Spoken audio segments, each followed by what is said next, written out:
Hello, this is Morris Milchman with Rolling Through Consulting, and today we're going to talk about language in general, but we're going to start with person first language. Um, as a disabled person, I find language very, very important. Um, the way we talk about each other, the way we talk about ourselves, the way we talk to each other, um, can affect us quite drastically. Person first language is I am a person with a disability.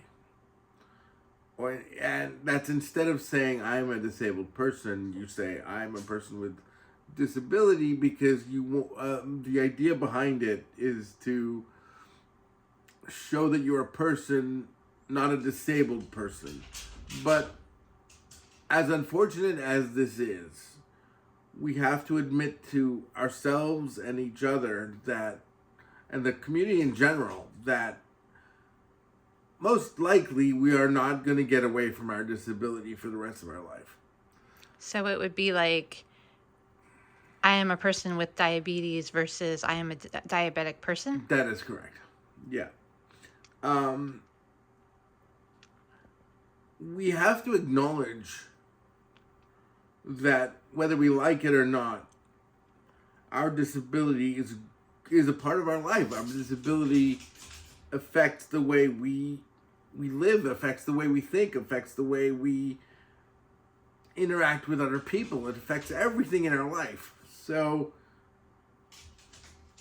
I don't see anything wrong with acknowledging I am disabled. I have cerebral palsy. I'm a disabled person. I am not a person with a disability. My disability, unfortunately, I don't want it to, but it guides my life. I want to say not Well, it has an impact on how people see you, right? Like exactly. I've seen children look at you and question the wheelchair, Yeah, right? yeah. They just don't understand it because maybe they've never seen someone in a wheelchair before. Young children, especially in kindergarten, especially when I was taking my son to school, a lot of children saw my disability first. They weren't like, "Oh, why are you wearing that red shirt?" They were like, "Why are you in a wheelchair?" So, um, and I mean, I'm okay with answering those questions, but the fact is that when somebody sees me, in general, their first thought of me is not, "Oh wow, what a cool hat he's wearing." It's look at the wheelchair, and then they might, they might think further about the wheelchair, and then once they've processed the wheelchair, then they might process how I'm dressed or how I'm sitting or whatever else. You know, one thing I've noticed that people do is, in all the years I've known you, it seems like a lot of people look at your physicality and assume that your mental capability isn't where it is, right? And That is common. That is very, very, very common. And it's pervasive through the even in the service industry.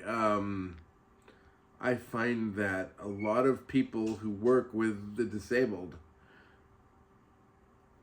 automatically um, are in the mode of speaking to somebody with low function with speaking to a low functioning person, and they sort of have a condescending tone to, even though they don't mean it. They don't mean to be condescending.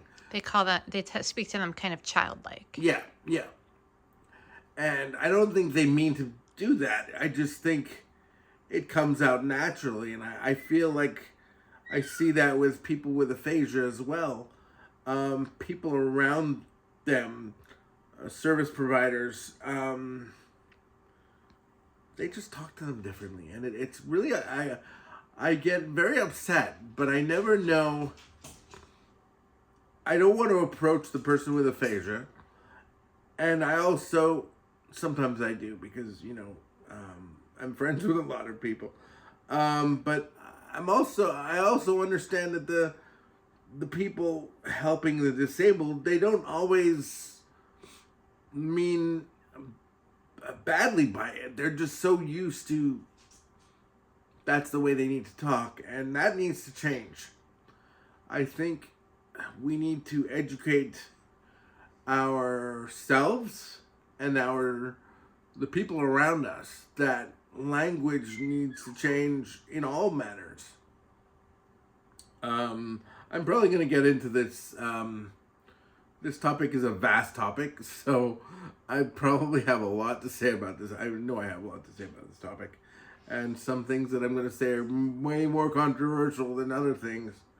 There's something on my mind that I really want to talk about for another video, but it's extremely controversial. This would be great to get some feedback from your viewers on and see how they're feeling about these things. What do you guys think about person first language and how you're talked to as a person with disability or as a parent of a child with a disability? How do you see your child being spoken to?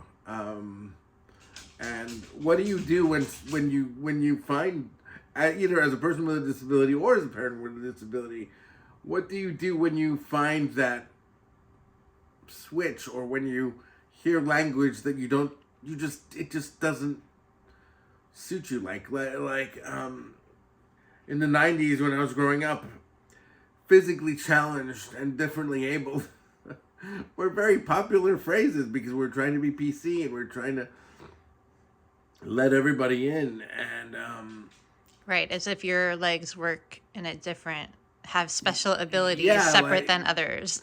Yeah, like, maybe you have like legs that stick to walls or something, but no, differently able does not work for the disability community. It shouldn't. And physically challenged, we're not physically challenged. I would say we're more socially challenged than physically challenged. Which brings us to language again. Yeah, so we'll have this conversation again and again.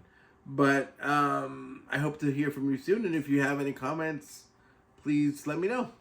And if you're heading into an IPP meeting, check out Morris's IPP Planning Journal on Amazon. We'll have a video on that too. See you later.